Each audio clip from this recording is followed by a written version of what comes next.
बहुत समय पहले की बात है। श्यामपुर नाम का एक गांव था। वहां के लोग बहुत खुशी से रहा करते थे और उसी गांव में रहते थे सूरज और मोनू। इनकी दोस्ती पूरे गांव में मिसाल थी। भाई मोनू, तुझे पता है हमारी दोस्ती की चर्चा पूरे गांव में होती है। हाँ सूरज, कल जब मैं मुखिया जी के पास गया था तब वहाँ सब हमारी ही प्रशंसा कर रहे थे। ये देखकर मुझे बहुत अच्छा लगा कि तेरे जैसा दोस्त मुझे मिला। एक दिन मोनू जंगल से लकड़ी काट के आ रहा था।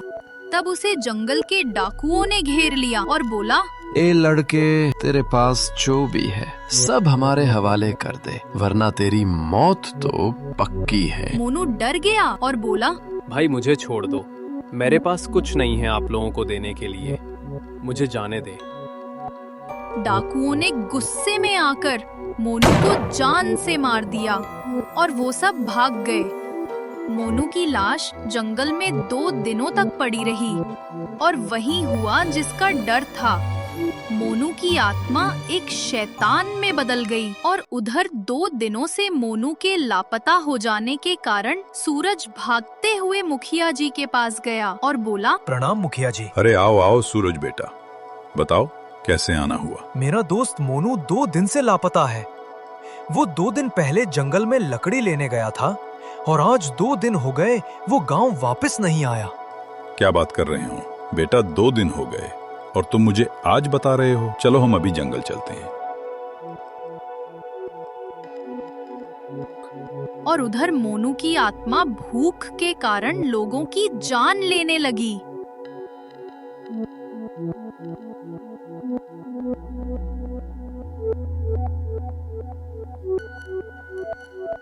उधर मुखिया और सूरज को जंगल आते आते शाम हो गई थी और तभी, अरे आप लोग कौन हो और इतनी रात गए इस जंगल में क्या कर रहे हैं? क्या आप लोगों को पता नहीं है कि इस जंगल में एक शैतान है जो रात के मुसाफिरों को पकड़कर मौत के घाट उतार देता है?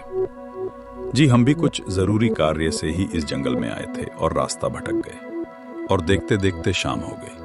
नहीं नहीं, आप लोगों का इस जंगल में रहना सुरक्षित नहीं है। अगर आप बुरा ना माने तो आज रात आप मेरे यहाँ काट लें। कल सुबह होते ही आप चले जाना। जैसी आपकी इच्छा। सब लोग उस बूढ़े काका के साथ उनके घर चले गए।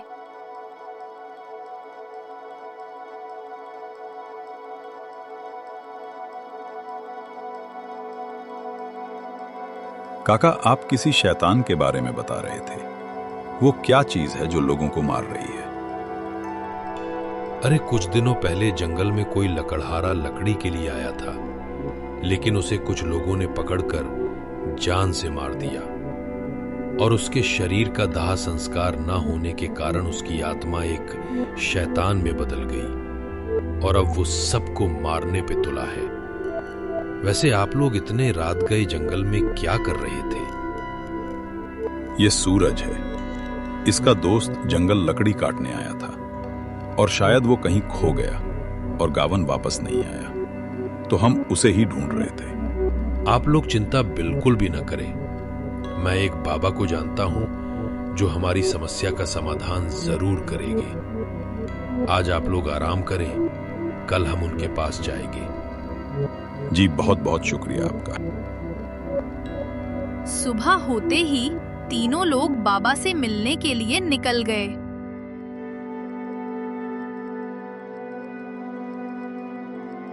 नमस्कार बाबा। खुश रहो बच्चा।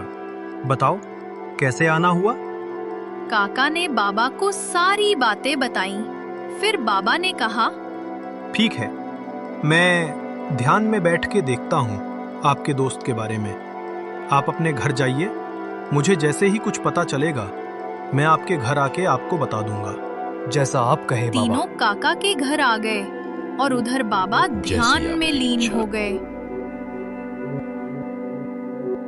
मैंने ध्यान लगाया और मैंने देखा कि इनके दोस्त को कुछ गुंडों द्वारा जंगल में मार डाला गया है और अब वहीं ही शैतान का रूप लेके आया है विनाश करने।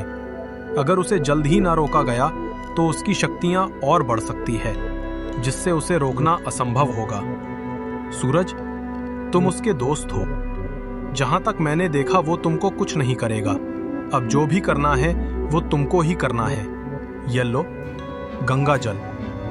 इस गंगा जल को ले जाओ और उस राक्षस को अपने बातों में फंसाकर ये जल उस पे डाल देना। जैसे ही उसके ऊपर ये जल पड़ेगा वो जल के मीट जाएगा। सूरज ने बाबा से गंगा जल लेकर अपने जान से ज्यादा प्रिय दोस्त को मारने के लिए निकल पड़ा।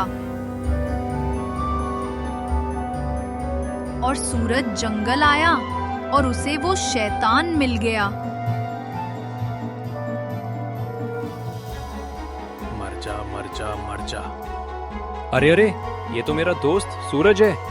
हे भगवान, ये मैंने क्या कर दिया? अपने दोस्त को ही मार दिया। नहीं नहीं।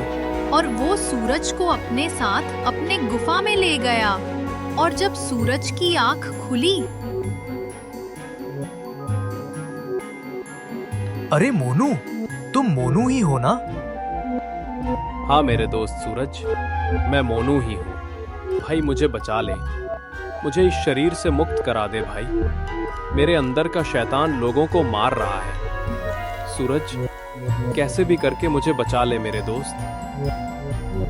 हाँ मेरे भाई, मुझे एक बाबा ने तेरे बारे में सब कुछ बता दिया है और उन्होंने मुझे ये गंगा जल दिया ताकि तुझे मुक्ति मिल सके इस शरीर से।